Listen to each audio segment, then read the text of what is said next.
Las opiniones emitidas en este programa son responsabilidad de sus panelistas e invitados y no reflejan la posición de esa empresa.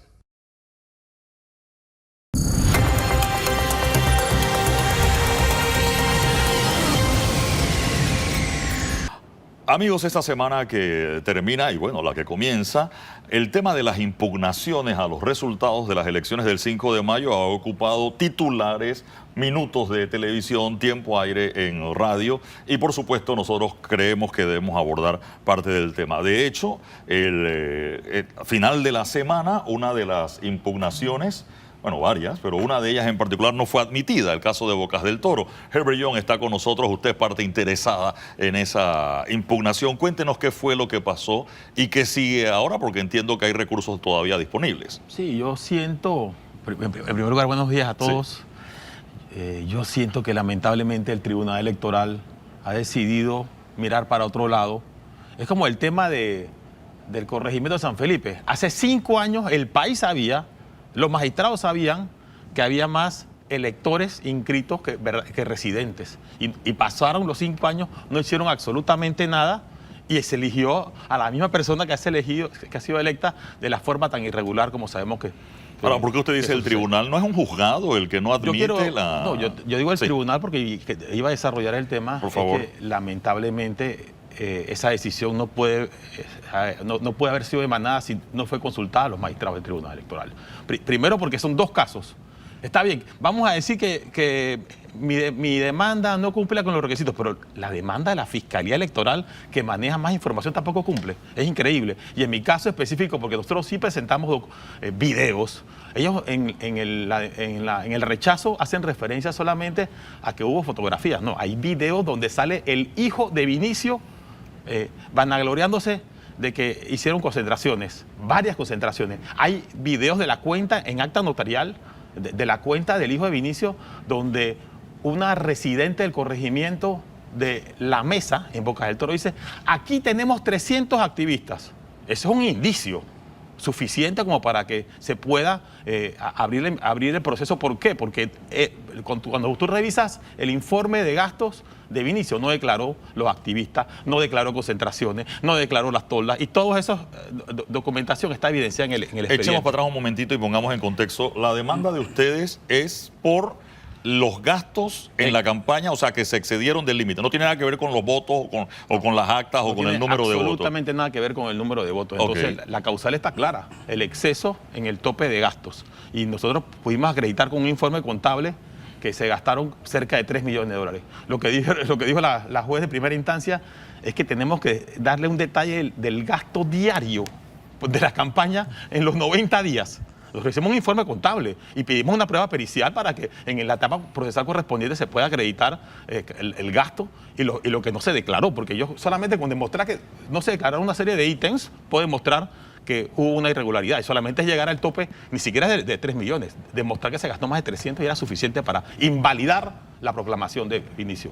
Pero lamentablemente yo siento que los magistrados prefieren mirar para otro lado, porque eso era abrir una patente, o sea, era abrir un tema que hubiera sido comprometedor para los magistrados. ¿Por qué, Eduardo? Y estoy seguro que ustedes manejan bien el tema. En los asuntos, por ejemplo, las propagandas, las televisoras, las radios, hasta las compañías de vallas le reportan al Tribunal Electoral.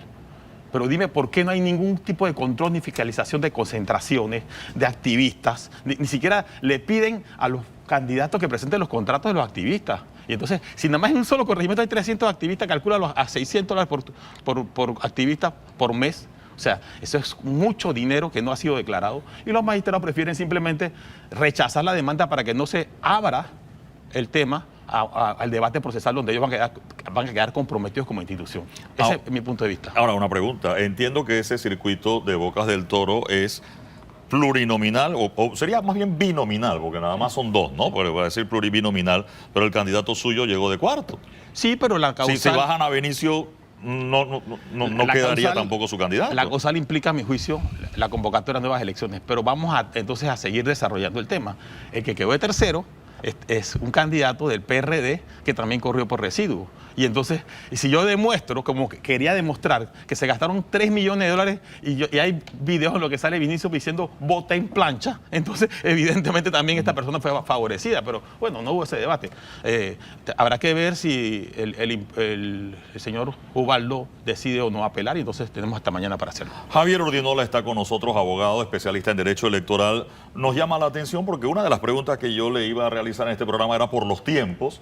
Sin embargo, este rechazo o no admisión, ¿cuál es el término correcto? No admisión. La no admisión por parte del juzgado parece que ha sido relativamente rápida, o por lo menos para las expectativas que yo tenía. No sé si esto es normal, ese tiempo está bien, es un tiempo rápido o demoró demasiado el tema de la no admisión y la lectura que se puede dar luego de este resultado.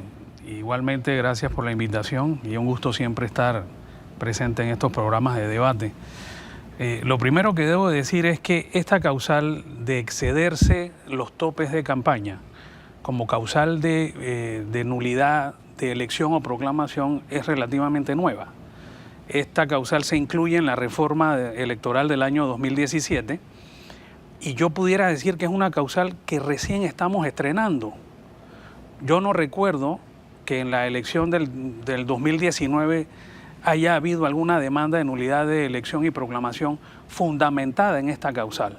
Por consiguiente, la estábamos estrenando en este proceso electoral. Dicho esto, creo que hubiera sido prudente que la demanda fuese acogida por el tribunal competente y que pudiera haberse trabado la litis, que pudiera haber habido una audiencia y que en la audiencia se demostrara si en efecto la parte impugnante tenía la razón y podía demostrar en acto de audiencia y con las pruebas presentadas si en efecto había habido ese exceso o se habían excedido de los topes de campaña. Igualmente me refiero al caso de la Fiscalía, el presentado por la Fiscalía General Electoral. Es la misma situación. Particularmente sentí que ambas demandas iban a ser acogidas y hubiéramos visto en el desarrollo del proceso si realmente se había violentado la causal. Definitivamente pareciera un análisis muy rápido, que no se hizo a profundidad.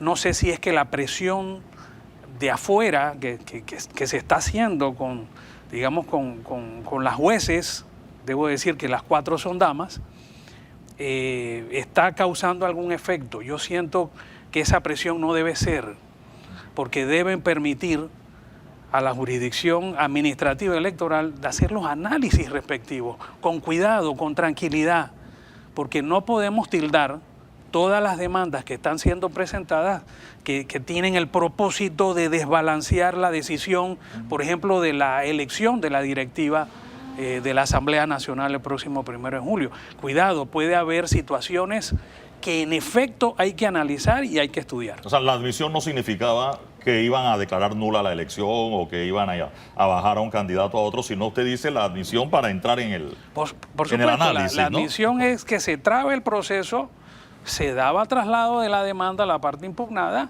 y se fijaba una fecha de audiencia, que qué interesante, Eduardo, hubiera sido observar esta audiencia, ver cómo se explayaba el material probatorio y que se dieran o que se comprobaran los hechos y hubiera una decisión de fondo del juzgado administrativo electoral correspondiente. Doctor Ritter. En esta materia se suele, o sea, en estas semanas ha habido como una especie de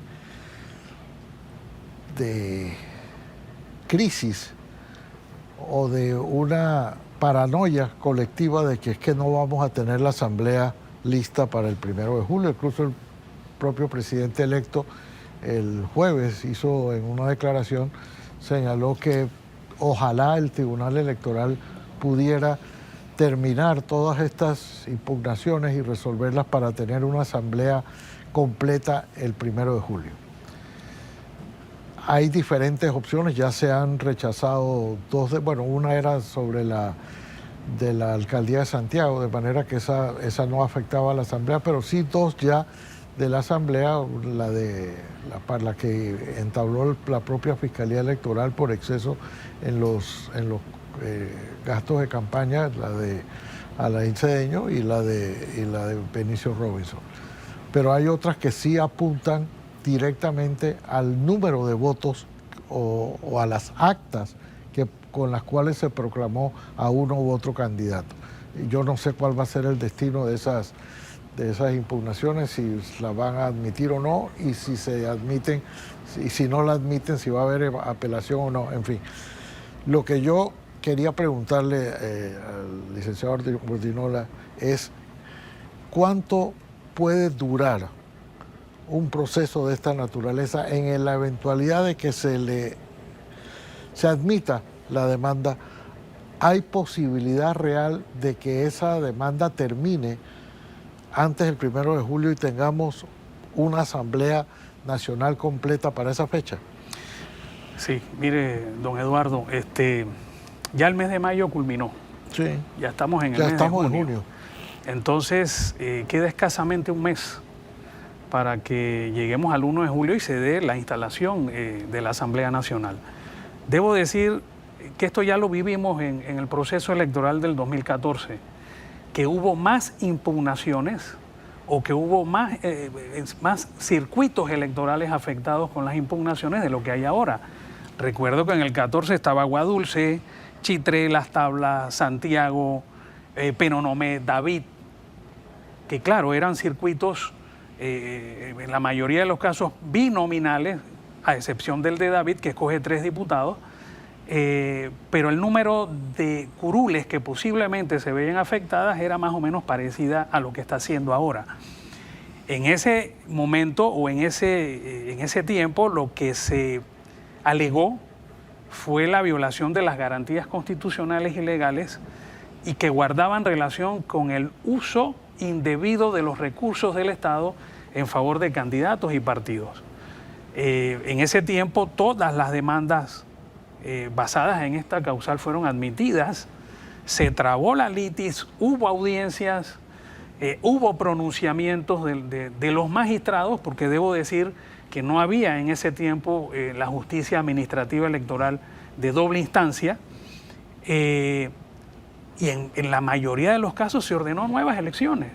Y si mal no recuerdo, Herbert me corregirá si no recuerdo bien, hubo elecciones en mes de octubre, noviembre del 2014, cuando ya la Asamblea se había instalado. Entonces, no es un tema, digo, lo ideal es que los 71 diputados estén presentes al momento de la instalación de este órgano del Estado, pero no es un tema que de vida o muerte, que si no están todos, la Asamblea no puede instalarse. Ya lo vivimos. Contestando ahora sí su pregunta, puede que sí haya la posibilidad que la mayoría estén presentes al 1 de julio, pero no nos olvidemos que existe la posibilidad de que en algún caso se admita, se desarrolle todo el proceso, se llegue a una conclusión, vengan los recursos de apelación ante los magistrados y quién sabe si puedan ordenarse elecciones parciales en alguna de las demandas que se están analizando en este momento. O sea que de admitirse, los tiempos no dan para antes del 1 de julio. Particularmente siento que no. Okay. Licenciado Herbert, Sí. al margen del caso específico de Benicio Robinson, que ya fue no admitida esa demanda, yo le pido ahora, como mero observador que es, observador político y agente político que es, porque usó una expresión de que el tribunal ha preferido mirar para otro lado.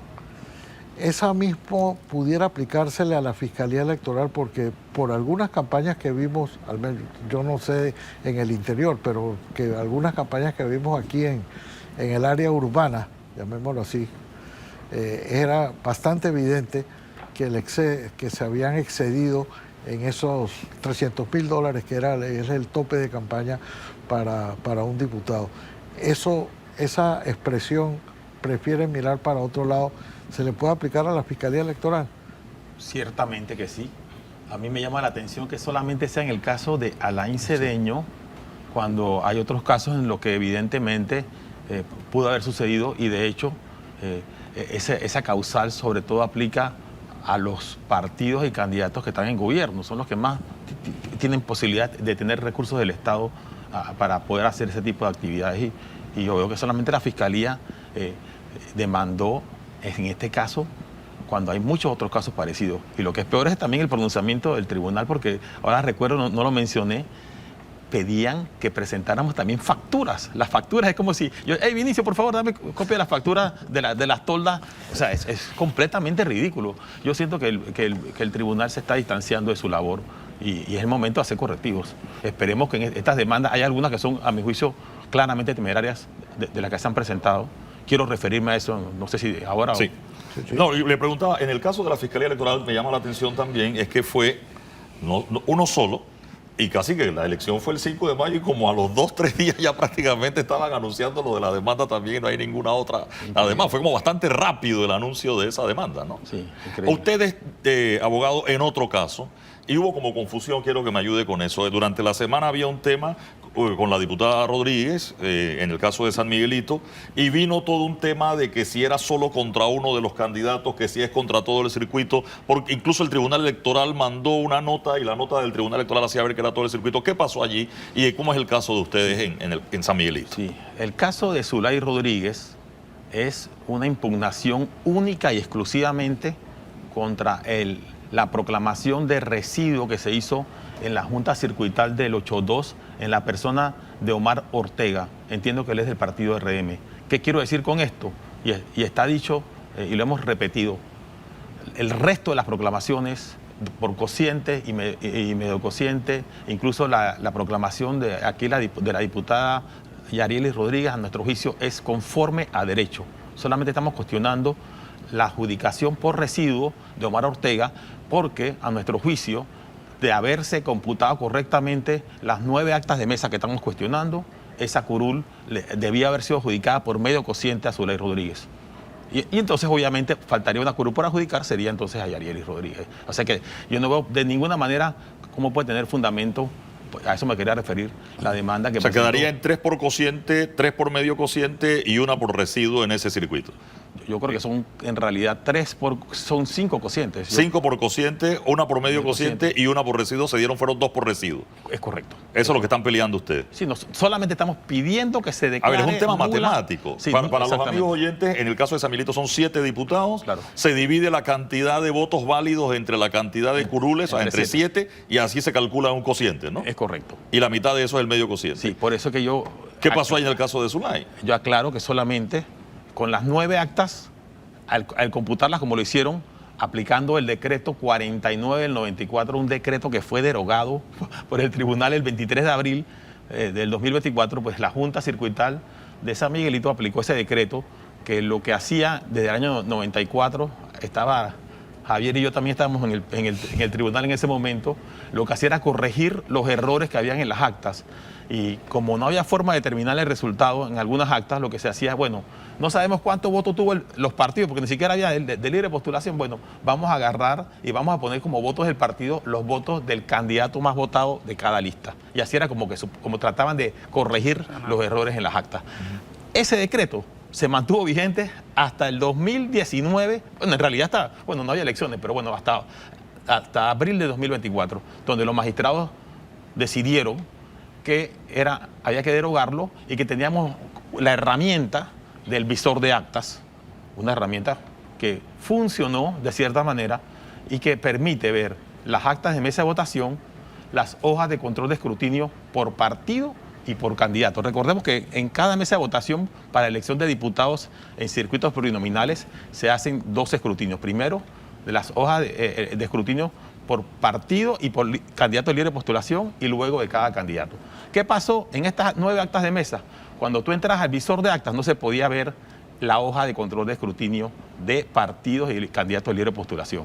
Y lo que hicieron fue solamente agarrar las actas, las hojas de mesa de escrutinio y tratar de ver cómo arreglaban eso. Y como no podían arreglarlo, lo que hicieron fue simplemente aplicar un decreto. Voy a la matemática. ¿Cuántos votos le faltaron a Rodríguez para tener el medio cociente? 68 votos. 68 votos. ¿Y en esas 9 actas de cuántos votos sacó?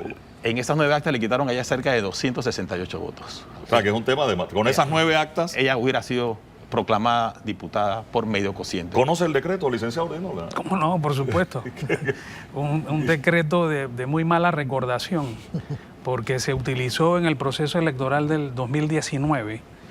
Y debemos recordar que las corporaciones electorales son autónomas. El Tribunal Electoral, por petición de estas corporaciones electorales, pueden ir a brindar asesoría, pero imponer un decreto del año 94, que la realidad de esa fecha no es la de ahora, pues definitivamente genera mucha suspicacia. No sabía el detalle de que había sido, de que ya no estaba vigente a partir de marzo de este año, pero imagínese usted cómo va a utilizar una junta circuital un documento que no tiene ningún tipo de vigencia. Reviviscencia legal. Sí, pero ustedes son abogados, ustedes entienden el concepto de revivir una norma, ¿no? Sí, pero eso lo puede hacer la Asamblea Nacional, pero una junta de escrutinio, o sea, por amor a Dios.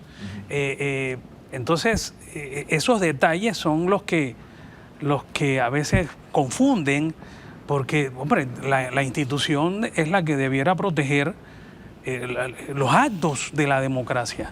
O sea, el tema de la elección, el respetar la voluntad popular, y no a bases de argucias legales el poder permitir de que determinado candidato sea el que salga electo. Me quedan muy pocos minutos, pero quiero preguntar algo de La Plata, licenciado John. Para impugnar hay que poner $25.000. En la elección para diputados. En el caso de para diputados. Correcto. La de Benicio, la impugnación que ustedes presentaron contra Benicio, no la aceptaron. No la admitieron. No la admitieron, pero decidieron, como para que nosotros no hiciéramos mucho escándalo, devolvernos los $25.000. La norma electoral lo que dice es que quien demanda y no le admite la demanda o se le falla en contra, pierde el dinero y se le entrega al impugnado. Habría que entregarle los $25.000 a Vinicio para que vaya a hacer fiesta en Bocas del Toro. En realidad, lo que falta aquí es que si el impugnante, en este caso Ubaldo Vallejo, decide apelar, lo más seguro que todavía no se ha decidido la apelación. Todavía no se decidió. ¿Hasta cuándo tendrían para hasta apelar? Mañana. Hasta mañana lunes. Es correcto. Ok. ¿Apelan ustedes entonces? Si apelan, ¿qué pasa con los $25.000? Si nos admiten la demanda, maravilloso. Se devuelven el expediente al juzgado para que entonces se trabe la litis, se dé la admisión, notifiquen al impugnado, a la fiscalía y haya una audiencia. Si la rechazan, se pierde la fianza. Se pierden los $25.000. Se pierden los $25.000. Bueno, se lo gana Vinicio. ¿Cómo? ¿Se lo dan a la otra parte? Exacto. Lo que pasa es que en ese caso en particular la juez no declaró la demanda temeraria, ¿no? Pero ten la plena seguridad, Herbert, que donde apelan y mantienen la decisión de la juez de Acubo, la fianza se la van a entregar al impugnado. Porque ese es el mecanismo que están buscando. Yo recuerdo en una audiencia del 2009, cuando yo impugné el circuito 2.1, había un problema entre dos panameñistas, el Tigre González y Jorge Iván Arrocha.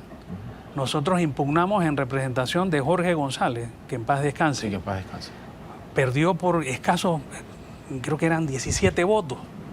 Y nosotros impugnamos, ¿verdad? No nos dieron la razón. En ese tiempo no había doble instancia, tuvimos que reconsiderar. Pero recuerdo perfectamente que en el acto de audiencia, a mí como abogado de González, un magistrado me dijo, si usted apela, se corre el riesgo de que la fianza la pierda si usted sigue con insistir en llevar esto adelante. O sea, me voy a quedar con eso porque vamos a seguir hablando del tema. De hecho, vamos a hablar de San Miguelito. Hay otros temas de agenda parlamentaria, pero como San Miguelito se ha mencionado aquí, también lo vamos a mencionar en el próximo bloque. Gracias, licenciados, por acompañarnos esta mañana aquí en El Radar. Vamos a la pausa, ya volvemos.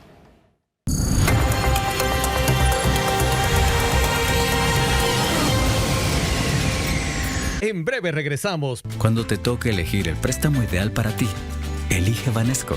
Contigo siempre. Ese lunes en el Noticiero Estelar no te puedes perder la primera entrega del contenido exclusivo, los desafíos del nuevo gobierno.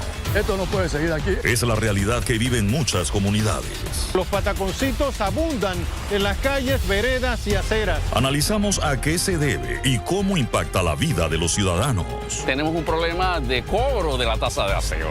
Tenemos problemas en todo el sistema y obviamente colapsó. ¿Qué hará el nuevo gobierno para solucionar esa crisis? TVN Noticias presenta los desafíos del nuevo gobierno.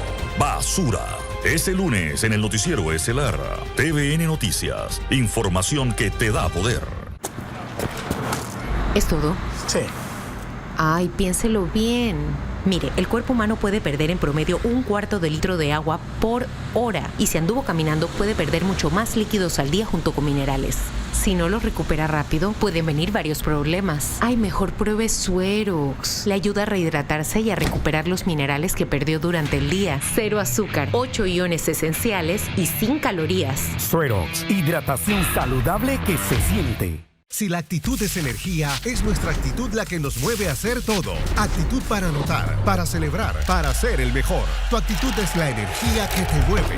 Volt en lata, 473 mililitros de pura actitud. Y ahora encuentra las firmas de los campeones en la nueva edición limitada de Volt Real Madrid. Volt, patrocinador regional oficial del Real Madrid.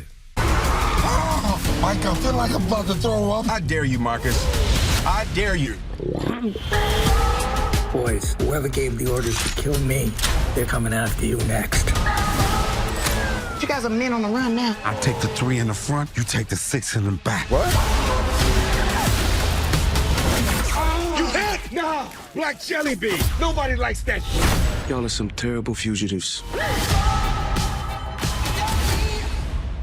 En un mundo de diferencias, cada niño merece brillar. Únete a nuestro propósito 2024 por un mundo mejor para niños con discapacidad. Demuestra tu talento y gana tu beca. Inscríbete en tu categoría favorita en www.talentpropanamá.com. Tienes hasta el 15 de junio. Participa en intérprete, canción, baile y audiovisual. Transforma vidas y también la tuya. Un proyecto de Fundación Puertas Abiertas en alianza con Patrocinan, Invitan. Porque nos emociona estar ayudando a los que ayudan. Comencemos la semana llenos de energía, por eso hablaremos de los beneficios de una nutrición deportiva y también de las personas que tienen buen estado de salud y sufren alguna condición. En la zona del bochin hablaremos de los amores de Marc Anthony. Todo esto y más en el programa que te pone a gozar y a ganar. Hello, lo primero en tu vida, de lunes a viernes desde las 8 por TVN. Llegó tu oportunidad de reconocer a aquellos que hacen de Panamá un lugar más humano y solidario. Estamos buscando a los héroes 2024 porque ha llegado el momento de reconocerlos y premiarlos. Nomina ya a tu héroe por Panamá y logra que su historia inspire a toda una nación. Ingresa a www.héroesporpanamá.com y llena el formulario para postular a ese héroe o heroína de tu comunidad. Demostremos una vez más que Panamá es tierra de héroes. Mi hijo trabaja en una constructora. Es ingeniero civil. ¿Qué dijiste? Compré $1 millón en criptomonedas. Mi padre me confió ese dinero, ni siquiera era mío. Mi hija estudia medicina en los Países Bajos. Se fue de intercambio, estará ahí por 1 año. Pero yo nunca quise ser doctora, Tolga. Eso no me interesa. Siempre quise ser bailarina. Mi padre ha tenido otra familia desde hace 5 años. ¿Lo puedes creer? 5 años. Hazlo por tus hijos. Sal adelante. ¿Hasta dónde puede llegar una mentira? Gran estreno, La Gran Mentira. Mañana, a las 8 por TVN.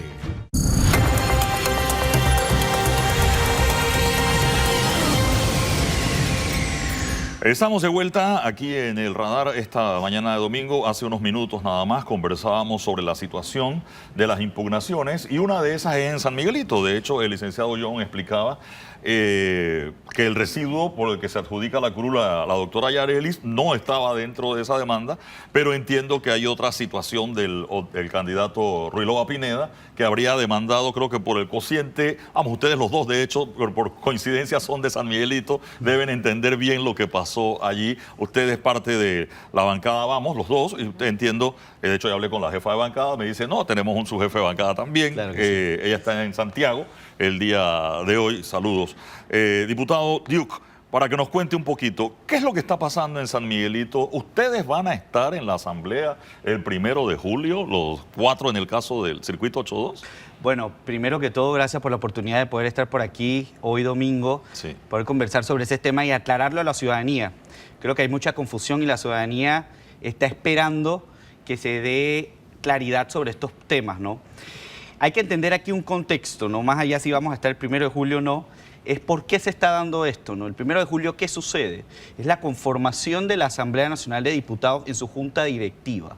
entendiendo que ese día se va a escoger el presidente, primer vicepresidente, segundo vicepresidente, la Secretaría General y la Subsecretaría General. Este último puesto se escoge por 5 años. Entonces, este día es un día muy importante para los que conocen de política, para tomar decisiones claves para el próximo futuro o el futuro de la Asamblea Nacional de Diputados. Entonces, entendiendo este contexto, nosotros podemos entender la ola de demandas que hay hoy por hoy contra los candidatos a diputados en todo el país. Y qué casualidad que los más afectados somos los de la coalición Vamos, la bancada mayoritaria dentro de la Asamblea Nacional de Diputados. Entendiendo este contexto, nosotros nos remitimos a lo que está sucediendo en San Miguelito, que bueno, tanto la doctora Yarelis como en este caso, mi persona, Lucho Duque con K, estamos siendo impugnados, según lo que entendemos de las declaraciones que está dando el sobrino, ex candidato a diputado, José Ruilova Pineda, de que él señala en parte de su contexto de que hay actas preñadas, que yo en mi contexto no entiendo que es un acta preñada, o sea, eso no hay claridad. Lo que yo entiendo dentro del proceso es que se hizo una contabilización errónea en el caso de los votos por partido dentro de las actas de las mesas de votación. Entender que la acta de la mesa de votación tiene 2 partes, una parte donde se hace la contabilización de los votos por diputado y la parte donde se hace la contabilización de los votos por partido, y a la parte de arriba hay una información sobre los votos válidos de la mesa, ¿no? Entonces, ¿qué sucedió? Hubieron personas dentro de las mesas de votación, entendiendo también el contexto de que son personas que estaban allí, miembros de mesas del Tribunal Electoral, que no tenían comida, no se les había dado ni agua, estaban cansados, eran las 9, 10 de la noche y ellos habían estado todo el día en este proceso. Y de una u otra forma pueden llegar a cometer esos errores y son cosas a mejorar al futuro. ¿Errores salvables o eran errores insalvables? Mira, ya al final? Ellos lo que hicieron fue que como agarraron los votos plancha, los votos por candidato y los sumaron a los votos por partido. Es decir, que... Por eso es que en algunas mesas donde votaban 300 y pico de personas aparecían... Claramente. 1000 y tantos votos, que eso parece una irregularidad. Exacto, y parte de lo que señala el ex candidato a diputado es que solamente se adjudicaron o hubo ese error para nosotros como la coalición Vamos. Él señala la lista LP11, pero no, eso ocurrió también para el PRD, para RM y para el resto de los partidos y listas de libre postulación. El tema es que obviamente se va a ver más abultado para Vamos por la cantidad de votos plancha que nosotros recibimos, mandando un mensaje contundente. Y eso lo vemos así. Ahora bien, entender algo, en la Junta de Escrutinio regional, ¿no?, donde se veían todo el tema ya, la contabilización de las actas, habían personal idóneo, habían auditores, contadores y los mismos presidentes de las mesas que son autónomos, tomando decisiones de cómo subsanar estas actas, y en el registro de las mismas, para nosotros, se hizo haciendo una matemática que ellos llevaron a cabo, que bien lo señalaba en el bloque anterior el abogado, ¿no? El ex fiscal, creo que era, que lo comentaba. Entonces, es parte de lo que nosotros estamos aquí. También sé que hay otros puntos que bien la doctora te puede señalar. Por favor, doctora, es que usted estuvo en la Junta Circuital y con el permiso del diputado Duque, es que el diputado Duque fue el segundo más votado. Sin embargo, usted contó hasta el último voto, porque yo sé que la suya fue en photo finish, digámoslo así, prácticamente. Y usted sí pudo ver acta por acta con mucho detalle, ¿no? ¿Qué fue lo que pasó? Sí, buenos días, Panamá. Bueno, sí, definitivamente tenemos en este momento 2 impugnaciones, ¿ok? La primera impugnación es la de la licenciada Zuley Rodríguez, la cual demanda de nulidad de elección parcial, pero además invoca la nulidad del acta de proclamación de los diputados del circuito 8-2. Esto es una observación muy importante porque se está haciendo hincapié en que solamente va a ser contra el diputado Ortega. Entonces, esa es la primera observación, que el nivel de la demanda, es decir, el encabezado de la demanda sí está colocando que es una demanda de nulidad hacia el acta de proclamación del circuito 8-2 para los diputados. O sea, que eso serían todos los diputados. Todos los diputados. Entonces, la segunda observación es que las causales que pues aquí se establecen es por el cómputo de votos que fueron errados. La otra observación que tenemos es que dentro de las pretensiones de la licenciada establece que se declare nulidad de la proclamación del señor Omar Ortega. O sea, es decir, dentro de las pretensiones, la solicitud es que haya nulidad contra la proclamación del diputado Omar Ortega. Entonces, vemos que desde el libelo dice que es contra el acta de proclamación del circuito 8.2, pero dentro de la solicitud está que solamente es de la proclamación de Omar Ortega. Sin lugar a dudas, las 9 actas a las que menciona la licenciada Zulay no nos afecta en lo mínimo, sumando, restando, igual la coalición Vamos pues mantiene las 4 curules, no nos afecta, pero sin embargo es de valoración de la jueza o del juez en su momento definir qué sucede con el libelo versus lo que sucede con las pretensiones o la solicitud que están solicitando. Entonces, ¿qué pasó con el Tribunal Electoral que había mandado una nota donde parecía que los dejaba a todos arropados por la demanda? Sí, allí hubo, yo creo que parte del Tribunal Electoral, y es parte de lo que está señalando Yarelis, tal vez, no sé, una confusión a la hora de colocar la información, o esa es la interpretación que tiene el Tribunal Electoral. Pero conste, una cosa es la interpretación que tiene el Tribunal Electoral, otra es lo que dice la demanda, y falta ver lo que va a decir la jueza. Así es. Porque la jueza es la que va a admitir o no esa demanda. Y dependiendo de esa admisibilidad de la demanda, nosotros vamos a ir a un proceso que puede ser que afecte nuestra llegada el 1 de julio o no. Ese es el caso de la demanda de Zulay. De Zulay. La otra demanda. La otra, bueno, esa todavía tiene más observaciones. Número 1, el libelo de la demanda, el encabezado de la demanda dice impugnación, demanda de impugnación contra la proclamación del tercer cociente y el residuo de la lista de postulación 11, o sea, los de Vamos. Eso es lo que dice. Yo entendería que la demanda es exactamente contra las 2 mujeres más votadas del país. Comenzando por ahí. Cuando nosotros comenzamos a ver cuáles son las causales de la demanda, establece que se basa en el artículo o invoca el artículo 465, el numeral 3, donde habla de la constitución ilegal de la Junta de Escrutinio o mesa de votación. Constitución ilegal de las mesas, ojo, de votación. Y el numeral número 6 establece la elaboración de actas por personas no autorizadas. O sea, se circunscribe exclusivamente a las actas de votación y miembros de las mesas de votación que no estaban autorizadas. Esas son sus 2 causales. Entonces, cuando comenzamos a leer, resulta que cuando vamos a ver si cumple con los requisitos de admisión, el punto número 1 dice, el artículo 471, el numeral número 1 dice, describir los hechos de cada causal por separado. Es decir, que en el hecho número 1 debió describir todo lo que sucedía en el punto número 3, que es la constitución ilegal. ¿Por qué consideraban de que las mesas de votación o los miembros no estaban pues constituidos legalmente? Y no Entonces, estaba aclarado. no estaba aclarado. Y el segundo punto, que era la elaboración, el segundo hecho, que también debió explicarse, la elaboración del acta por personas no autorizadas. En este punto también tenemos otras observaciones que hacer. O sea, ya de salida, con este punto, sabemos que la demanda es inadmisible porque no cumple los requisitos establecidos para admitir una demanda. Pero seguimos leyendo, seguimos viendo, tenemos un departamento legal que tuvo acceso a la información. Entonces, ellos presentan 23 actas donde el suplente del presidente no estaban dentro del boletín 5166 que fue publicado el 5 de abril, ni en el boletín 5629A que fue publicado el 29 de abril. Sin embargo, tras buscar toda la información, nos hemos percatado que sí existen estas personas dentro de los boletines y que obviamente existe un decreto 29 del 2022 en donde se convocan las elecciones generales el 5 de mayo y se aprueba el reglamento en donde se establece en el artículo 259 de que el Tribunal Electoral está facultado para acreditar cualquier persona en ausencia en el momento de hacerse la convocatoria de los miembros de las mesas de elección. ¿Usted es doctora en Derecho o en Odontología? No, que me quedaba la tarea bastante bien hecha. Bueno, yo acabo de terminar mi licenciatura en Derecho, así que me estoy estrenando.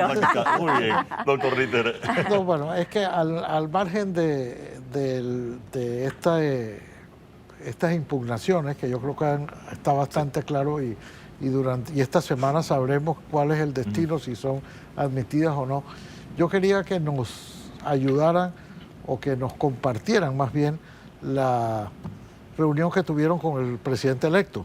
O sea, por favor, desclasifiquen. ¿De qué hablaron? ¿Dónde fue? ¿Qué comieron? No, el presidente electo, antes de entrar a la reunión, se hizo unas declaraciones que nosotros hemos comentado con relación a la descentralización paralela y algunos otros asuntos de Seguro carácter social, nacional. incluso de las impugnaciones, donde dijo que, él esperaba que estuvieran... él esperaba que el 1 de julio estuvieran todos. Pero al margen de esas aspiraciones o declaraciones del presidente electo, ¿cómo fue la reunión? ¿Hubo por parte de ustedes o de él alguna petición especial, alguna forma de coordinación ahora que se inicia el periodo constitucional, el 1 de julio? Sí, mira, yo quiero aportar un poquito a lo que estaba mencionando Yarelis antes de ahondar en este tema, nada más para aclarar unas cosas y aportar, ¿no? Uno, todo este señalamiento que acá bien acaba de resaltar Yarelis indican que esta demanda es temeraria.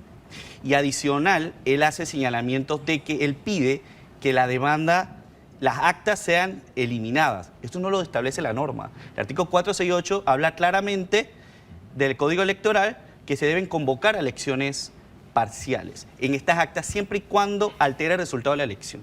Esto nos lleva a que en todo caso, si la llegan a admitir, no tendríamos que ir a elecciones, donde claramente el pueblo ha hablado claro de que no quieren más de lo mismo, quieren votar por gente distinta. Ahora bien, vamos a la reunión. Vamos a la reunión por favor. Del presidente electo. Yo creo que el presidente tenía una apertura hacia lo que fue la coalición, la bancada independiente Vamos. Se notaba sinceridad en sus palabras, transparencia y adicional una apertura a trabajar y a mantener un diálogo continuo entre nosotros. Él estableció su agenda de gobierno, nos estuvo hablando bien en general de lo que él piensa hacer en materia del problema de la Caja del Seguro Social, en los otros problemas que hay en temas de seguridad, en la parte infraestructural y los otros temas apremiantes que hay dentro del país, ¿no? Él nos compartía su visión y cómo él piensa de una u otra forma trabajar en lo que viene en los próximos años. Él también enfatizaba en la parte de manejar de manera responsable las finanzas públicas y rechazaba rotundamente el tema de la descentralización paralela y había un respeto mutuo en la separación de poderes, en lo que el legislativo puede hacer y el ejecutivo puede hacer, entendiendo de que nosotros somos diputados de la República y él es presidente y debemos de una u otra forma mantener esa comunicación para asegurar gobernabilidad entre lo que nosotros estamos aspirando a que se pueda trabajar en torno a nuestra agenda legislativa, también a la agenda de gobierno que tiene el presidente, que fue lo que nosotros estuvimos viendo. Se notaba esa cordialidad, yo creo que el presidente salió contento de la misma reunión, se notaba que el presidente quería trabajar con nosotros, quiere trabajar con nosotros, porque nosotros más que todo llegamos es para decirle a él, nosotros estamos dispuestos a trabajar en todos los proyectos que van a contribuir para el país, entendiendo de que nosotros no vamos a oponernos a nada que no contribuya al país. Si siempre va a contribuir, nosotros vamos a trabajar. Si no contribuye, vamos a hacer una posición clara de lo que nosotros no estamos de acuerdo, ¿no? Ok, diputada, el presidente habló de allá para acá y de aquí para allá. ¿Qué le dijeron ustedes al presidente? Ambas vías. Por favor, ¿qué le dijeron ustedes al presidente? Fue una reunión tan positiva, ese acercamiento ejecutivo, legislativo, establecer las necesidades que existen en la población y tratar de llevar una agenda legislativa de la mano. Es decir, cada uno de nosotros que estuvimos ahí pudimos aportar diciendo estas son las necesidades de mi circuito, por favor tómelas en consideración. El tema de educación, el tema del agro donde hablaba, podemos hacer exportaciones, el tema del transporte a nivel del tren que se va a hacer, el tema de salud principalmente, que fue la parte que también pude abordar, pero sí, cada uno pudo expresar y él estuvo muy anuente diciendo, bueno, tenemos estos obstáculos, dando un pantallazo realmente desde el punto de vista ejecutivo que podemos trabajar. Él se sentía muy contento porque nosotros sí plasmamos como bancada independiente Vamos que lo vamos a apoyar en todas las iniciativas legislativas que vayan a favor del país y vamos a estar fiscalizando lo que no está correcto y vamos a pronunciarnos al respecto. Él hablaba mucho del tema de austeridad y ese tema pues va de la mano con nuestros compromisos del día 1. Sabemos que en la Asamblea Nacional hay que recortar ese presupuesto y estamos de acuerdo en eso. Él habló mucho del recorte a nivel nacional para poder solventar las finanzas que estamos viviendo en este momento. Fue muy positivo, la verdad. La acogida, el intercambio de ideas fue bueno, era necesario, era justo. Ese positivismo, optimismo que veo salió de la reunión se traduce de alguna forma en lo que pueda pasar en la Asamblea el 1 de julio? Es decir, ¿hay acuerdo? O sea, la bancada de ustedes, él tiene una bancada también en la Asamblea. Que si pudiera interpretarse eso como un acercamiento.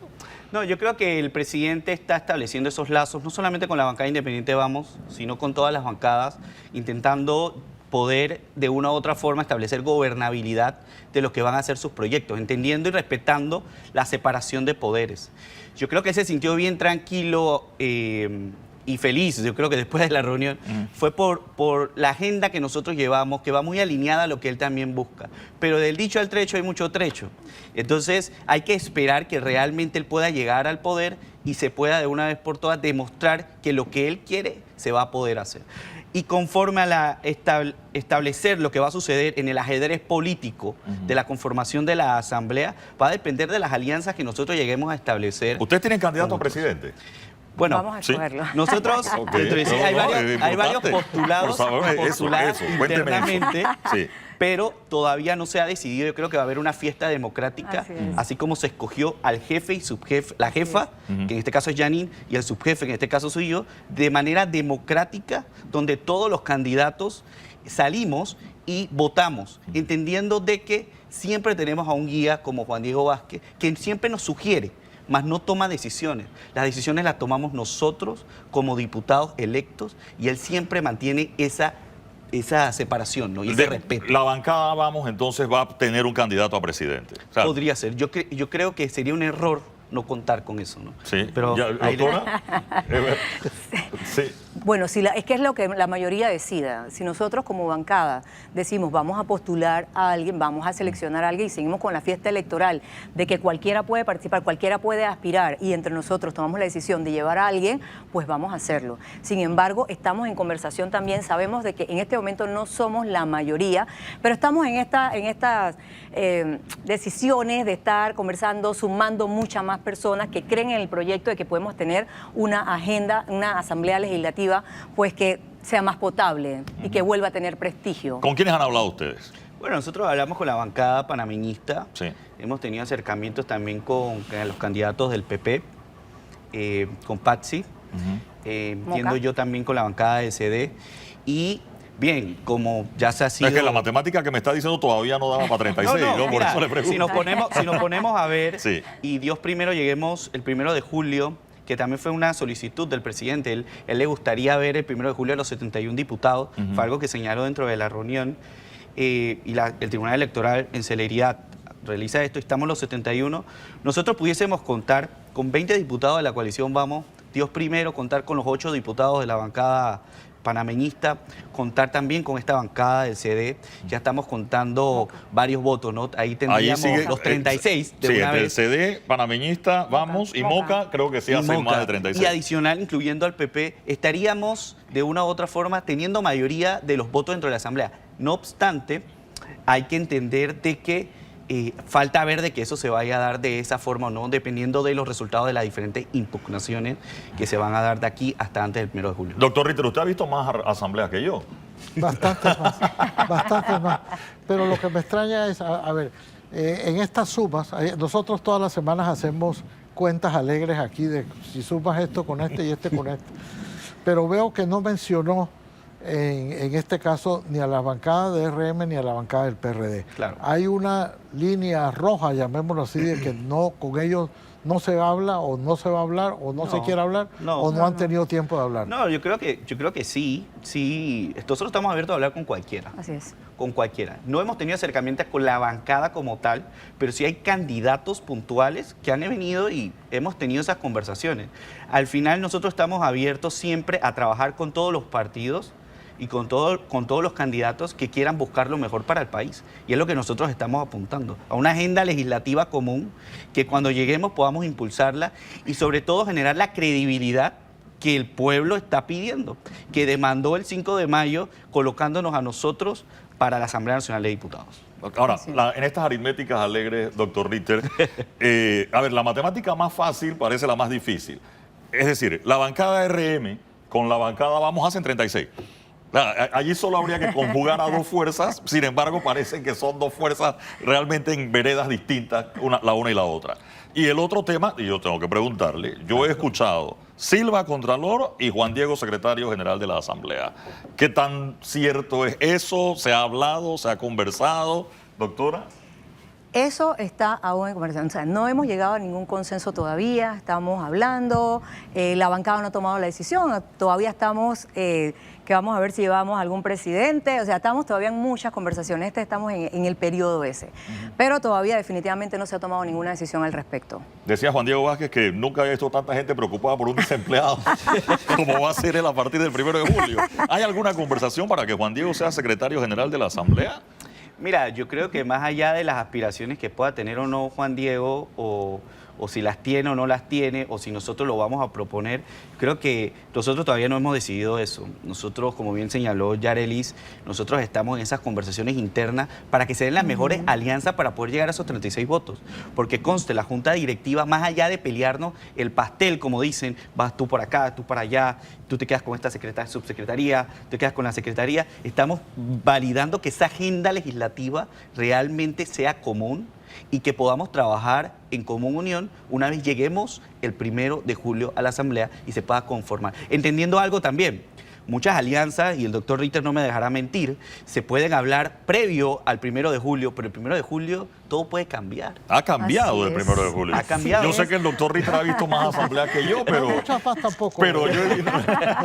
Bueno, no tuvimos asamblea en casi 20 años, ¿no? Pero en ese tema, doctor Ritter, yo recuerdo una instalación, vino el rey, en ese momento era príncipe, Felipe, de España, a la toma de posesión de Mireya Moscoso, un 1 de septiembre, fue aquella vez, y el príncipe se fue antes de la instalación, porque la instalación de la asamblea, que se pensaba iba a ser un acto rápido en la mañana, terminó acabando a las 2, 3 de la tarde y se demoró mucho tiempo porque la presidencia de la asamblea se decidió esa mañana, Así es. del mismo día, ¿no? Ese es un sistema que además Panamá en algún tiempo va a tener que corregir. O sea, cuando uno tiene una invitación protocolar con jefes de Estado, uno no puede someterlos a que presencien estos matraqueos que hacen entre los diputados, y lo digo que no necesariamente es malo, es necesario que se hagan estas distintas propuestas, y por eso es que en otros países, en la mayor parte de ellos, la Asamblea se toma posesión un día y elige, y el día que va a tomar posesión el presidente de la República es un acto meramente protocolar en el que se juramenta al presidente y ya está. Nosotros lo tenemos todos juntos. Entonces el 1 de julio vamos a tener primero la elección del presidente, que además es dilatadísimo porque es uno por uno, la elección de los 2 vicepresidentes, y esta vez... Sí, que se vota nominalmente también. Y esta vez la elección de secretario y subsecretario de la Asamblea. O sea, vamos a tener 5 votaciones antes de la toma de posesión formal del presidente, y eso es muy, muy dilatado. Yo creo, y ñapa aquí ya para ir cerrando, doctor, el presidente de la República electo es presidente a partir del 1 de julio, se instale o no se instale la Asamblea. O sea, se juramenta ciertamente en la Asamblea Nacional, pero la Asamblea escoge, la norma lo dice, un presidente provisional para hacer el debate, para llevar la sesión, digámoslo así, hasta que se escoge a quien sea el presidente titular de la Asamblea. La Asamblea puede hacer pausa y volvemos, porque para juramentar al presidente realmente en ningún lugar dice que tiene que... O sea, la Constitución, entendiendo como documento máximo, establece que el presidente será presidente a partir del 1 de julio.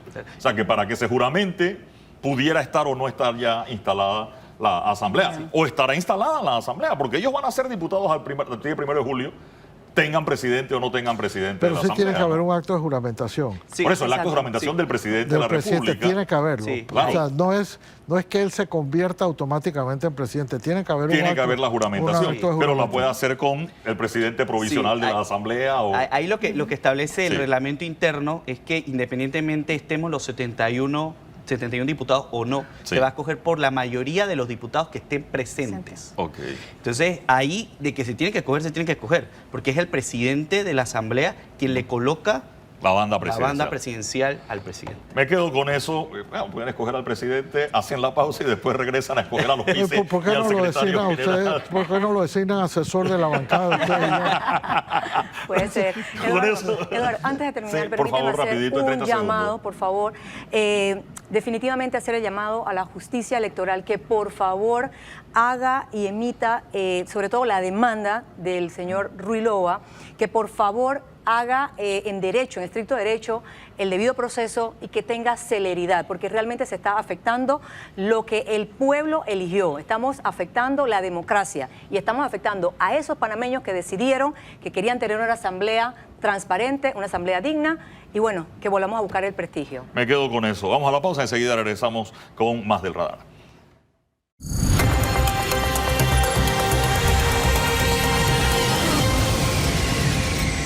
Ese lunes en el Noticiero Estelar no te puedes perder la primera entrega del contenido exclusivo, los desafíos del nuevo gobierno. Esto no puede seguir aquí. Es la realidad que viven muchas comunidades. Los pataconcitos abundan en las calles, veredas y aceras. Analizamos a qué se debe y cómo impacta la vida de los ciudadanos. Tenemos un problema de cobro de la tasa de aseo. Tenemos problemas en todo el sistema y obviamente colapsó. ¿Qué hará el nuevo gobierno para solucionar esa crisis? TVN Noticias presenta los desafíos del nuevo gobierno. Basura. Este lunes en el Noticiero Estelar.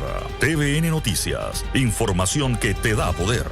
¿Ya tienes canas? ¿En verdad quieres empezar a usar tintes para toda tu vida? Nuevo Tío Nacho Anticaída Efecto Anticanas. El único champú con henna egipcia. El pigmento que ayuda a cubrirlas de forma natural. En cada lavada, mira cómo se reducen progresivamente. Nuevo Tío Nacho Anticaída Efecto Anticanas. Cabello saludable con el poder de la jalea real de Tío Nacho.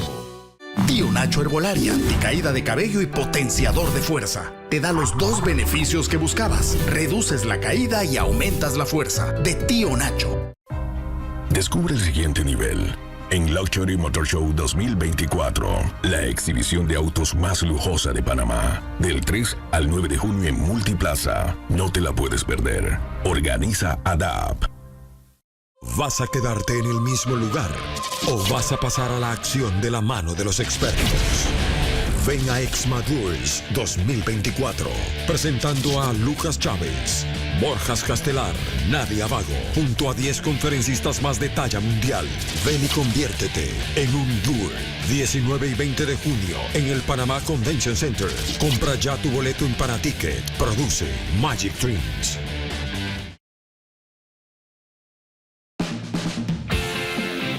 En Amigos de Huellas te mostramos todo lo sucedido en el Festival de las Alas. Dr. Huellas, cumpleaños y las estrellas de la casa. Es lo que tendremos en Amigos de Huellas hoy a las 11 por TVN. Gracias a International Pharmacy, División Animal Care, medicamentos desarrollados con calidad e innovación. Mañana, en Noticias AM. Magistrados de la Corte, del Tribunal Electoral y 2 procuradores. Los futuros nombramientos de la nueva administración de José Raúl Molino. ¿Qué esperan los panameños al respecto? Le contamos. Tecnicismos tiran abajo las impugnaciones contra diputados proclamados. ¿Sabremos si hubo o no delito electoral? Hablan los expertos. Han pasado décadas y no hay autoridad que le construya una calle digna. Caminan entre la tierra y el lodo. Regresamos a Panamá Oeste. Esto y más mañana a las 6 de la mañana en Noticias AM. Con información que te da poder. Regresan los casos que volvieron locos a Panamá. ¿Les parece loco lo que les estoy diciendo? ¿Y tú cuál recuerdas? Era uno de un chamán que sanaba pasando la lengua. De pronto yo siento así como una lengua áspera que me pasa así. ¿Y a ti cuál fue el caso que más te impactó? El de los vecinos fogosos. Han cogido mi casa para estar haciéndoselo los famosos. Todos tenemos un recuerdo de Ana María. Si no hablas español, te largas. Y si te digo que regresa Caso Cerrado... ¿En serio? Tú me estás vacilando, ¿ah? No es broma. Casos llenos de emoción. De la locura al juicio. Pronto por TVN. Señorita Ailún, en este recinto, frente al jurado, ¿jura usted decir la verdad? Si me preguntan qué estoy estudiando. Yo nunca quise ser doctora, Tolga. Eso no me interesa. Señor Ozan, ¿jura usted? ¿Y si se enteran que me gasté el dinero? Compré $1 millón en criptomonedas. Mi padre me confió ese dinero. Señor Tariq, ¿jura usted decir ¿Y si se entera que tengo otra vida? Esta joven y hermosa dama ha estado casada desde hace 5 años con mi esposo. Aquí cualquier falta de respeto recibirá su castigo. La gran mentira. Gran estreno. Mañana a las 8 por TVN.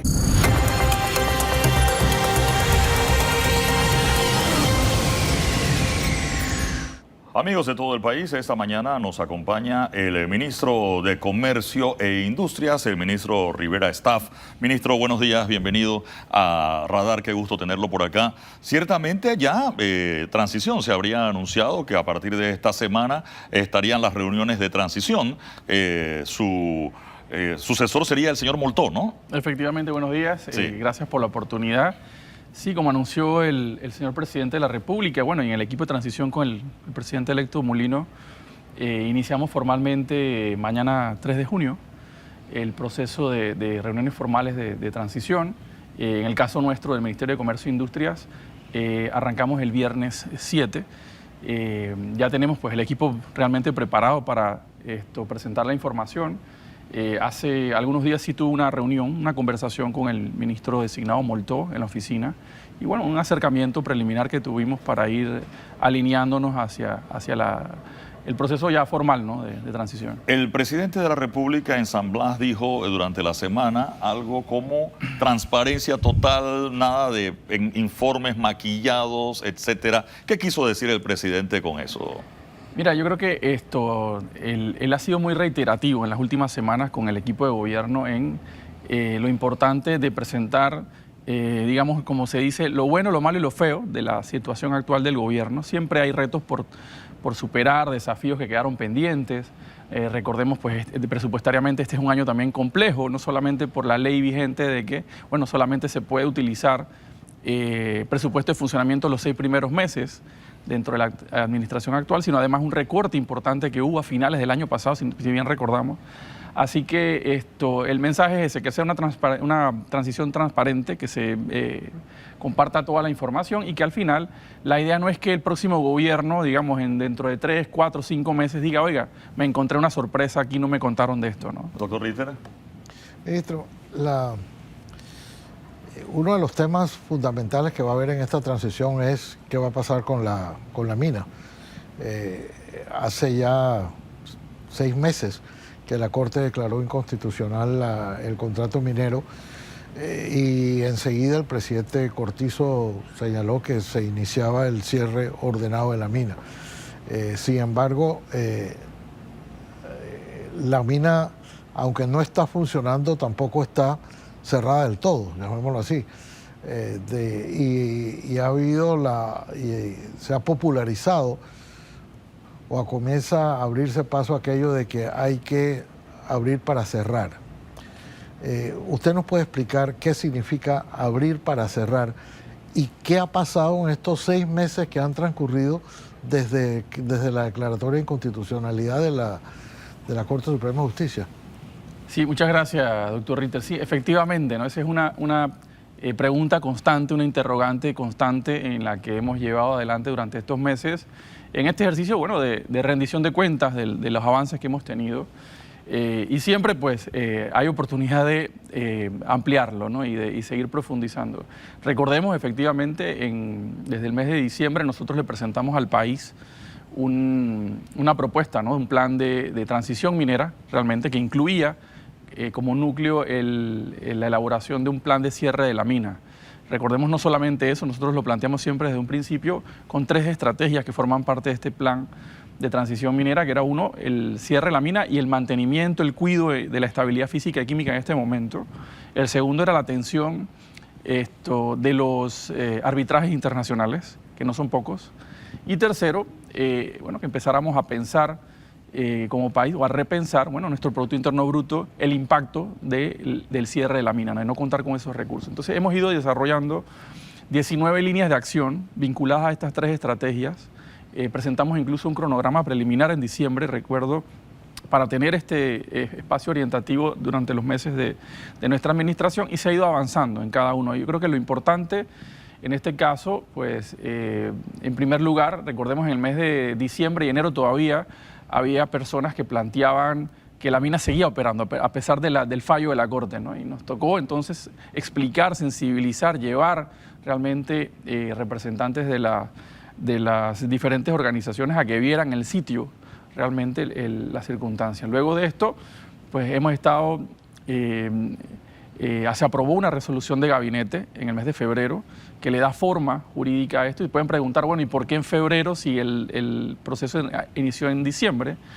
Fue precisamente porque antes de eso teníamos una serie de incertidumbres jurídicas, habían más preguntas que respuestas en aquel momento con relación a los siguientes pasos. Ahí le hicimos una serie de consultas precisamente al procurador de la administración para que nos orientara en diversos temas, ¿no?, que sirvieran de referencia, y luego entonces se aprueba esta resolución de gabinete.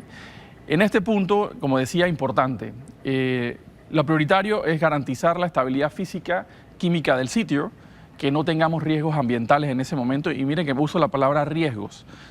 Podemos manejar riesgos, que no tengamos que esos riesgos se conviertan en una circunstancia peligrosa per se. Eso se ha ido trabajando del día 1 con la empresa. Se les exigió la presentación de un plan de cuidado y mantenimiento, o como le denominamos nosotros, un plan de gestión segura.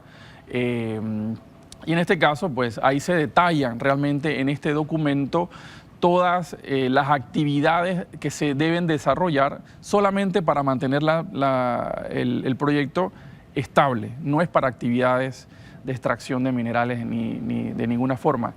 En este caso, este documento además se convierte en el principal vínculo jurídico entre el Estado y la empresa que está administrando. ¿Por qué? Porque recordemos que el fallo de la Corte declaró inconstitucional el contrato. Esa empresa no tiene un contrato para tener ningún tipo de titularidad ni de generación de obligaciones, etcétera. Entonces, lo que el Estado le dice en la resolución de gabinete a la empresa: señores, ustedes tienen el conocimiento, los recursos, etcétera, encárguense del cuidado y mantenimiento, preséntenos este plan y ahí nosotros lo vamos a revisar, y aprobándolo entonces se hace la vinculación, ¿no?, de la misma.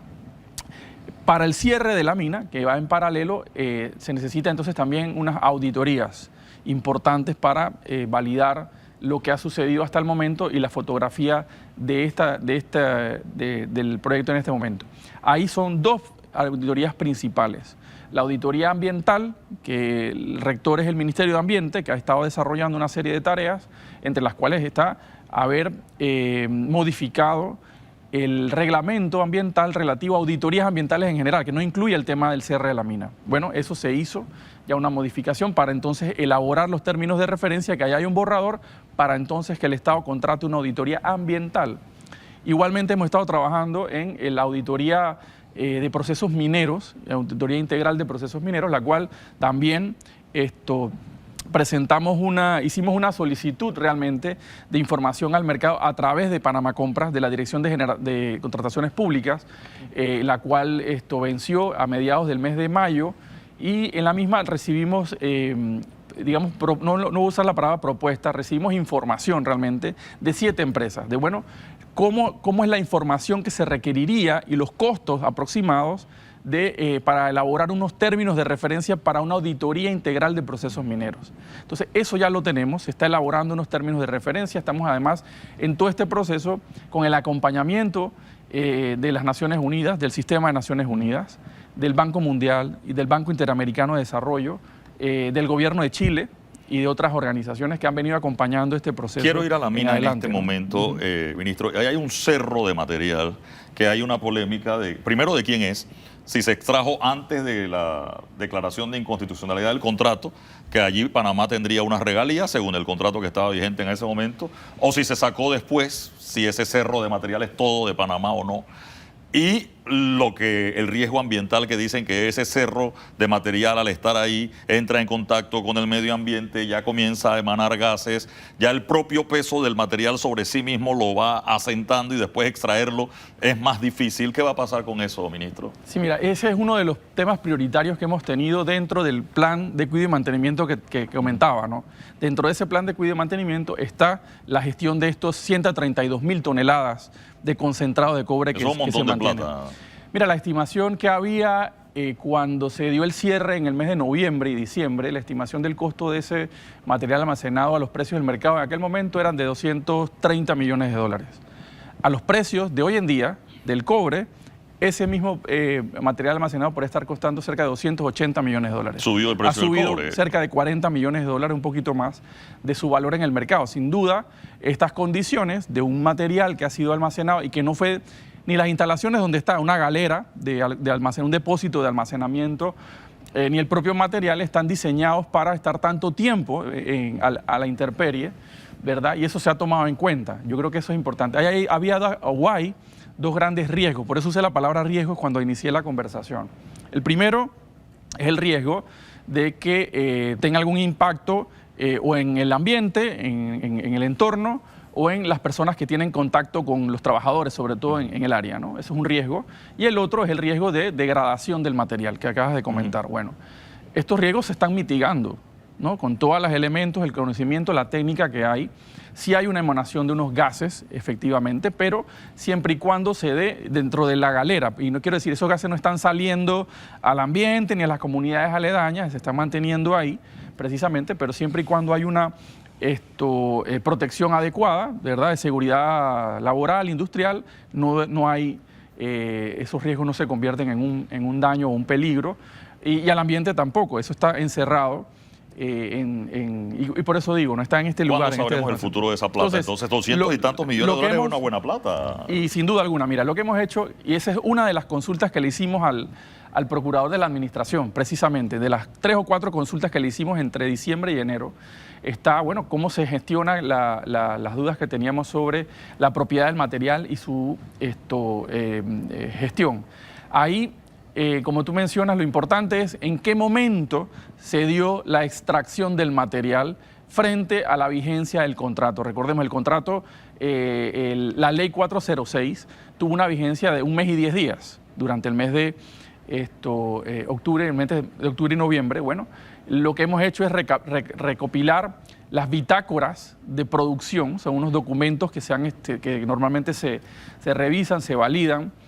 Se revisan también las bitácoras o los documentos de exportación. Recordemos que se iba vía barcos. Bueno, cada embarque se hace un cálculo y se estima entonces versus el momento de vigencia del contrato. Eso es lo que hemos estado haciendo con la recomendación de las orientaciones del procurador. ¿Qué fue lo que dijo el procurador al final? Si el material se extrajo durante la vigencia del contrato, es de la empresa y tiene que pagar regalías. Se vende y tiene que ver. Si no se extrajo durante la vigencia de esos mes y 10 días, es del Estado panameño, porque entonces se extrajo durante un momento. Eso? Porque ya han pasado 6 meses del contrato. Hemos estado, y recuerda, validando en un equipo interinstitucional con el Ministerio de Economía y Finanzas. Se contrató además los servicios de un laboratorio, se está contratando realmente por el tema burocrático, de un laboratorio internacional para tener no solamente el elemento cuantitativo, sino también cualitativo de ese material y poder hacer la gestión.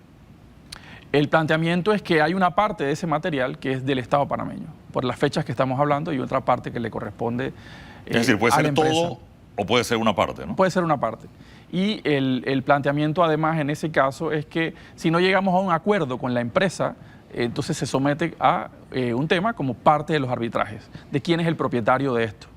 Y la alternativa más viable, y es la que estamos recomendando y que sin duda alguna lo más seguro es que trascienda también al próximo gobierno, es que si no llegamos a un acuerdo en la propiedad, se gestione, se venda el producto y se no se puede vender eso y se guarda la plata. Se guarda el dinero en una cuenta restringida, etcétera, y luego se determina la propiedad de la misma, ¿no? Importante, yo creo que también señalar, la empresa ha manifestado que incluso en el caso de que todo el material fuera de ellos y que fueran a venderlo, ellos utilizarían ese recurso íntegramente para financiar el costo del mantenimiento del sitio en este momento, que ronda cerca de los $20 millones al mes, que están asumiendo la empresa hasta el momento. Ahora, la empresa está asumiendo esos costos en base al acuerdo o a la resolución del gabinete que le autoriza no operar, sino cerrar, o la gestión. Cuido y mantenimiento, la fase de cuido y mantenimiento. La fase de cuido y mantenimiento. Pero en esa fase de cuido y mantenimiento, yo entiendo que ha habido también, y con bastante frecuencia, visitas, excursiones casi, de particulares a la mina. ¿Eso con qué objeto se puede hacer y si eso está contemplado dentro de la resolución del gabinete que puedan realizar esa especie de excursiones turísticas, llamémoslo así? A ver cómo está la mina. A ver cómo está la mina. Doctor Ritter, había una palabra veedurías, entonces yo no sé si eso es excursión o es veeduría realmente. Que es muy importante hacer este planteamiento y esa pregunta. Nosotros hace algunos meses la empresa presentó al país una propuesta de unas visitas al sitio de la mina y nosotros le llamamos la atención a la empresa realmente de que ese no era el objetivo de lo que se buscaba. Es muy diferente eso a unas visitas de veeduría ciudadana, que tienen otras características con elementos de representatividad de quienes fueran a esas veedurías, ¿verdad? Representantes de ONG ambientales, etcétera, que universidades, ¿no? Que vayan a constatar una serie de elementos técnicos o de representatividad más que todo, no solamente técnicos. Y nosotros le llamamos la atención a la empresa de que eso realmente en ese formato no era viable y nos confirmaron de que no lo iban a hacer, de que lo iban a suspender. Sin embargo, tenemos evidencias, incluso informes de nuestro equipo interinstitucional que está en el área, incluso la Fuerza Pública, de que han mantenido una serie de visitas, que la gente, y realmente y con toda razón, dicen, bueno, pero esto es una excursión ahora, esto se está perdiendo la seriedad de algunos de los abordajes. Entonces yo aprovecho a las cámaras también del programa para reiterarle el llamado de atención a la empresa realmente, de que suspenda estas actividades, porque si ya hemos levantado, digamos, una investigación de parte del Ministerio de Comercio e Industrias para validar la posibilidad incluso de establecer unas multas, unas sanciones por incumplir las instrucciones. Eso no está incluido en el programa, en el plan de gestión segura de cuidado y mantenimiento. De hecho, la empresa lo propuso como dentro del plan. Nosotros no lo aprobamos de esa forma, lo rechazamos, así que le hacemos esa invitación, si no, evidentemente tendremos que tomar las medidas correctivas, porque esto es parte de un proceso. Nosotros no hemos dicho que estamos en contra de que las personas, los ciudadanos vayan, pero que hay una coordinación con el Estado a través del Ministerio de Comercio e Industrias. ¿Por qué? Porque en este momento esa empresa no tiene un contrato de concesión. Claro. El Estado es el titular. Entonces, cualquier actividad, no solamente las visitas, esto puede aplicar para cualquier otra actividad donde la empresa considere que la debe desarrollar y que no lo haga solicitando autorización previa a coordinación con las autoridades del Estado. Entonces, eso es el mensaje que queremos mandar, de que efectivamente no es que no se pueda visitar, sino que se haga con el MISI. Con el MISI la coordinación es como se ha hecho hasta el momento. Creo que tienen hasta un tour virtual y una cosa uno lo puede ver desde el celular. Ministro, el presidente habló de transparencia en todo el asunto y hablemos un poquito, y por eso está usted aquí, rendición de cuentas. ¿Qué le va a decir usted a Moltó en esa reunión que va a tener el viernes? ¿Qué ha pasado y qué tienen pendiente que le va a tocar a él atender? Bueno, mira, le puedo contar lo que ya hablamos, ¿no? Porque al final, el próximo viernes es que vamos a estar compartiendo la información, no solamente incluso con el equipo del próximo ministro y del próximo gobierno, sino que además vamos a transparentar la información, la vamos a compartir con la ciudadanía, precisamente esa rendición de cuentas que hace falta y que siempre es positiva. Mira, el Ministerio de Comercio e Industrias, a pesar del reto que hemos tenido que asumir, ¿verdad?, durante los meses de diciembre, enero, febrero y marzo, sobre todo, donde el tema minero todavía era mucho más álgido que en estos momentos, nosotros le decíamos al equipo del ministerio, miren, el MISI es mucho más que atender el tema de la mina. No es nuestra prioridad, es una misión prioritaria que estamos llevando adelante, de generar confianza con la ciudadanía, de que hay un proceso, de que se está llevando adelante. Sin embargo, el Ministerio de Comercio e Industrias ha impulsado una serie de iniciativas vinculadas a el fortalecimiento de nuestro sector industrial, por ejemplo, ¿no? Ahí está el Programa Nacional de Competitividad Industrial, que es un esfuerzo que viene ya de varias administraciones. En este caso nosotros hemos querido enfocarlo en un específico, un programa de agroindustria competitiva, enfocándonos en la agroindustria, que tenga esa posibilidad, un programa de capacitación, de formación, donde más de 200 empresas ya han formado parte durante esta administración del mismo. De hecho, la semana que acaba de culminar tuvimos la graduación de la tercera generación y el enfoque ahí es ya hablar de herramientas de inteligencia artificial y de sostenibilidad. También hemos desarrollado programas importantes enfocados en las pequeñas y medianas empresas que tengan la capacidad de exportar, que no sean solamente las empresas grandes que normalmente tienen el potencial, sino que también pequeñas y medianas empresas tengan esa capacidad de exportar. Hemos impulsado también un programa que se llama Mujer Exporta, que la verdad que nos ha dado muy buenos resultados. Cerca de 60 empresas lideradas por mujeres ya han tomado la decisión de exportar luego de participar de estos programas. Igualmente los resultados, y me gusta resaltarlo, el año pasado sacando el cobre, porque ya no es parte de la matriz de exportación, sin embargo, sacando el cobre, nuestras exportaciones de bienes aumentaron cerca de un 11% versus el año anterior. Estos 4 primeros meses estamos aumentando que es cerca de un 15% versus el año 2023. Mira, en principio las materias primas, como siempre, el banano, el camarón, pescado, etcétera. Sin embargo, ya dentro de esa matriz de exportación, la mitad, cerca del 50% de nuestras exportaciones son de agroindustria o de industria. O sea, ya estamos agregándole valor a las exportaciones, ¿no? Ahí estamos hablando, y de esas, por ejemplo, el 30% son de industria, de nuestras exportaciones de bienes. Entonces, y tomando en cuenta además que nuestro sector industrial en el Producto Interno Bruto realmente no llega al 10%. Sin embargo, las de las exportaciones somos el 30%. Así que ahí se empieza a ver realmente el proceso de resultados de los programas que se están llevando adelante. También se ha impulsado el tema de las empresas multinacionales, las sedes de empresas multinacionales, casi 200, cerca de casi 11.000 panameños están vinculados en empleos relacionados con este tipo de empresas. Las zonas francas también para el ensamblaje, el desarrollo, tiene mucha vinculación con este tema el nuevo aporte de la industria en las exportaciones, tienen también mucha relación con las zonas francas. Se han digitalizado muchísimos procesos, sobre todo la ventanilla única de exportaciones.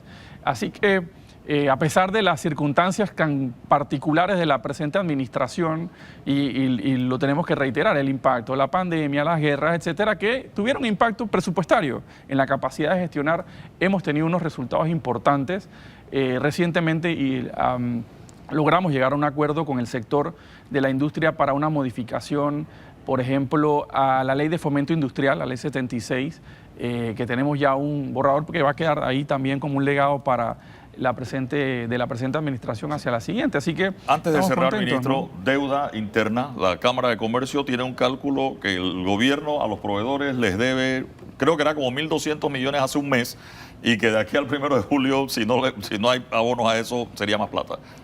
Sí, mira, eso lo está trabajando directamente el Ministerio de Economía y Finanzas. Se ha hecho un gran esfuerzo en los últimos meses para poner y dejar la casa en orden, igual que le estamos haciendo el resto de los ministerios en el tema financiero, sobre todo de las deudas a proveedores locales. Se han hecho unos ajustes importantes a recursos, ¿verdad?, que se tenían disponibles para hacerlos líquidos y permitir entonces que ese recurso se inyecte a la economía finalmente. Así que creo que ahí vamos a tener muy buenas noticias de aquí antes de que termine la presente administración. Me quedo con eso. Gracias al ministro Rivera Staff por acompañarnos esta mañana aquí en El Radar. Vamos a la pausa y regresamos.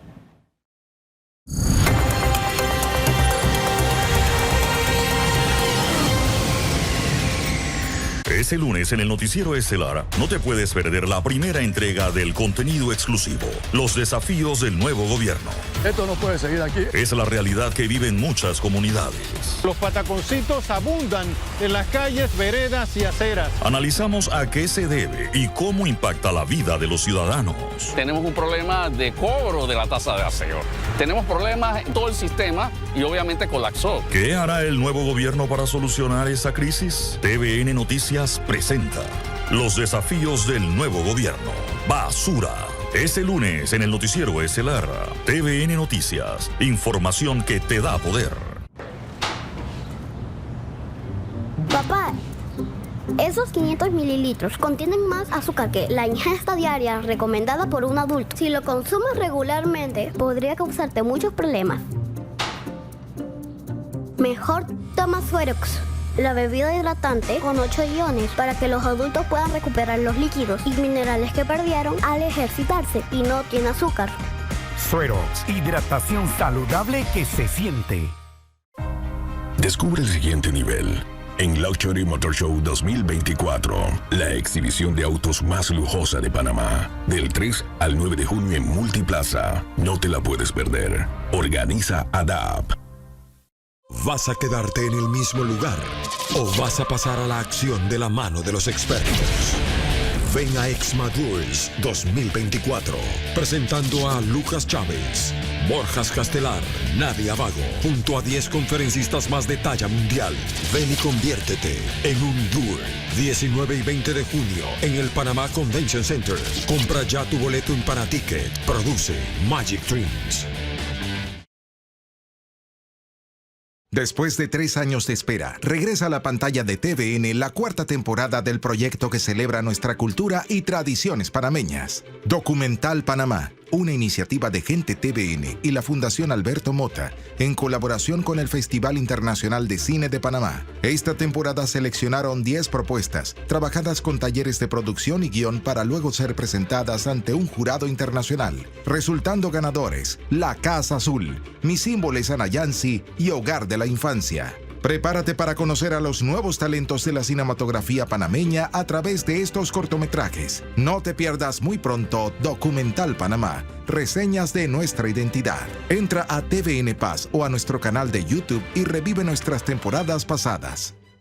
Celebrando su 20 aniversario, Unicola ya está presentando en Panamá al circo mexicano más famoso del mundo. Circo Espectaculares Hermanos Fuentes Gasca, con acróbatas, malabaristas, equilibristas, payasos, la superproducción infantil de Coco y muchas atracciones más. Funciones de lunes a viernes 7:30, sábados 5 y 7:30, domingos 3, 5:30 y 7:45 de la noche. Véalo hoy. Estacionamiento de Albrook Mall frente al Pasillo del Dinosaurio. Atención, los niños pagan 5 balboas en cualquier localidad, excepto palco. Circo Espectaculares Hermanos Fuentes Gasca de México te invita.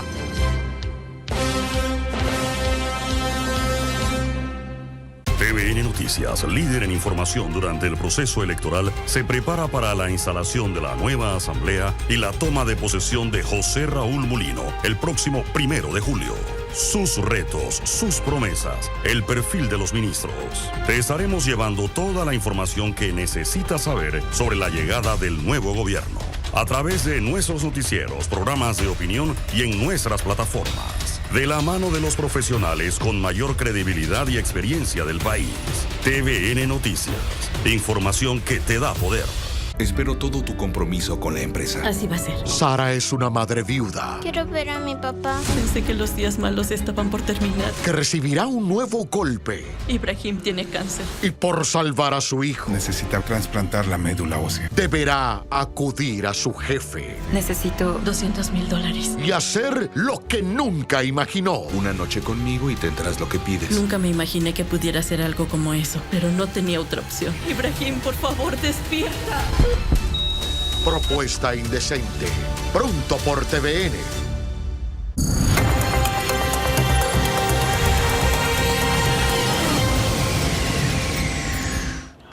Amigos, veamos a esta hora que nos ha preparado Hilde Sucre en la caricatura de hoy del radar. Muy bien, ahí está Hilde. Entonces, en esta oportunidad nos envía un señor haciendo malabares. Está, a ver, primero en un monociclo y segundo con varios pinos de esos de jugar bolos, la deuda pública, subsidios, planilla, programa de pensiones y la matemática, doctor, 4x8. 4x8. Importante porque dice a rendir cuentas y quiero citar, y lo hicimos en algún momento del programa, el mensaje del presidente Cortizo en San Blas a sus ministros para efectos de la transición, doctor. Sí, es una insistencia que, en mi opinión, es válida en el sentido de que los ministros hagan una transición como Dios manda, es decir, que no maquillen cifras, que digan todo. Se refirió el ministro Rivera hoy que digan lo bueno, lo malo y lo feo. O sea, que no se oculte absolutamente nada de lo que de lo que hay hoy en las respectivas instituciones y que el nuevo gobierno pueda instalarse el 1 de julio con todas las cartas sobre la mesa.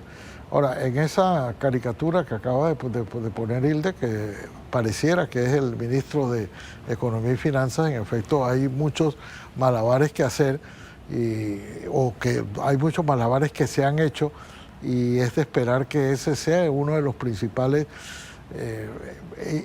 asuntos de la transición, sea precisamente las finanzas públicas a las que se refirió también el presidente electo en la reunión que tuvo con Vamos. Ellos mismos nos acaban de decir que hubo una palabra que a la diputada Yarelis le llamó la atención, que es la austeridad y la transparencia en las finanzas públicas. Por supuesto que son conceptos que comparten con un gobierno austero y una asamblea austera. Creo que es parte de lo que se viene. Si bien es cierto, nuestro invitado fue el ministro de Comercio y su reunión será el viernes, yo creo que la reunión entre Chapman y Alexander sería una de las más esperadas, doctor. Por supuesto que es quizás la más esperada. El nombramiento del ministro Chapman ha sido el más comentado de todos los nombramientos, precisamente por la enorme responsabilidad que recae sobre él. Estamos hablamos de déficit fiscal, hablamos de la deuda, hablamos del grado de inversión, hablamos de la finanza del programa de invalidez, vejez y muerte. En realidad todo pasa por allí, todo pasa por la economía y finanzas, y es natural que ese sea el principal objetivo de la transición, va a ser la parte de economía y finanzas. Todo pasa por ahí. De hecho, también se lo pregunté al ministro de Comercio y él me refirió ante el ministro de Economía y Finanzas, porque claro, incluso creo que una de las promesas de Mulino el día de la entrega del acta de proclamación, él mencionaba pagarle a los proveedores del Estado, que se les debe como 1.200 millones de dólares, una suma que todos los días nos dicen unos cientos más, unos cientos menos, que creo que en millones de dólares cientos es demasiado, pero que eso reactivaría automáticamente buena parte de la economía, ¿no? Poner a circular ese dinero que se le debe a estas empresas que son proveedores del Estado. Creo al final, Eduardo, que al margen de estos problemas de la transición, para que de verdad haya una verdadera transición, sería importante que la Asamblea estuviera constituida. Y a mí me da la impresión, por lo que hemos escuchado, que además de la temeridad que puede haber en algunas de estas impugnaciones, ha faltado algo de preparación, diría yo, de parte del Tribunal Electoral para con las personas que están presidiendo las mesas.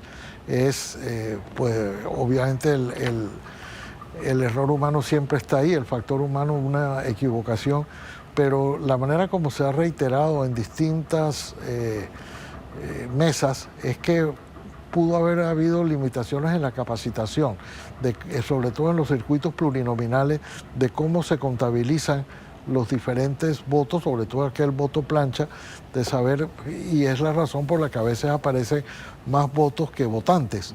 Y eso es un defecto que viene desde varias elecciones, y ojalá esto se pueda resolver con un sistema, no solo con un sistema, sino con una mucha mejor capacitación de las personas que están al frente de las mesas el día de la elección. Sí, la capacitación es clave, y los formularios, algo que no deje espacio para dudas a la hora de ir llenando cada uno de estos. Gracias, doctor Ritter, por acompañarnos esta mañana. Amigo televidente, gracias por acompañarnos en el radar del día de hoy. Disfruten su domingo.